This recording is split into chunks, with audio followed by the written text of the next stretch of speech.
سلام علیکم عزتمنو د یولسو کلو جینۍ سره د څلوېښتو کلنه سړي ورسره واده وکړو او دا جینۍ ورباندې مور او پلار یعنې پسه په سول پۍ ورباندې خرڅه کړله او دې جینۍ سره څومره ظلم روان دی. د دې هر څه نه مخکې زه ته دا یادګینه وکړم تاسو که چېرې زموږ په دې چینل کې نوي وئ حتما دسه زموږ همدا چینل ته سره سبسکرایب کړئ، خوا کې ورسره د ټلۍ نشان ووهئ چې هر یوه نوي معلوماتي ویډیو تاسو ته په اسانۍ باندې در ورسېږي. د دې جینۍ مور او پلار دغه د شپږ لورانې وې او دا یوه پکې مشره وه، خو دوی ډېر غریبانانو او پلار به یې یعنې صرف زمینداري کوله، پردۍ ځمکې به یې کرلې. د دوی نور څه هېڅ هم وس نه و او د دوی د جینۍ مور او پلار نه داسې څه خپل کور چې دوی پکې اوسېدل. دوی چې کوم کور کې اوسېدل نو دوی هغه د چا ځمکه به یې چې کرله نو هغوی وله کور هم ورته ورکړی و او په هغه کور کې به دوی خپله زندګي کوله.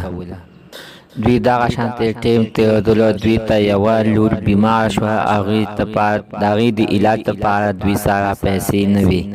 بیا دغه شانتې څلوېښت کلنه سړی راغللو او ورته ویې ویلې چې دا یوه لور درکې ما ته راکړه ځکه چې زه تر اوسه زما خپله ښځه مړه شوې ده او زه غواړم چې واده وکړم. د دغه جینۍ پلار ورته وویلې په جواب کې چې ته لږ غونتی صبر وکړه، زه مې خپلې ښځې سره سلام چې هغه ما ته څه وایي ځکه چې زما دا یوه مشره لور ده او هغه مې د 11 کلنه ده او دا د واده نه ده.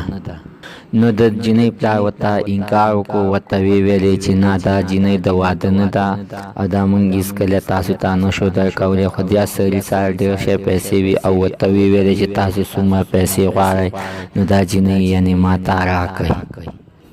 نو د جینۍ پلار ورته د مور نه علاوه یې ورته ښه وکړل او جینۍ یې ورته ورکړله.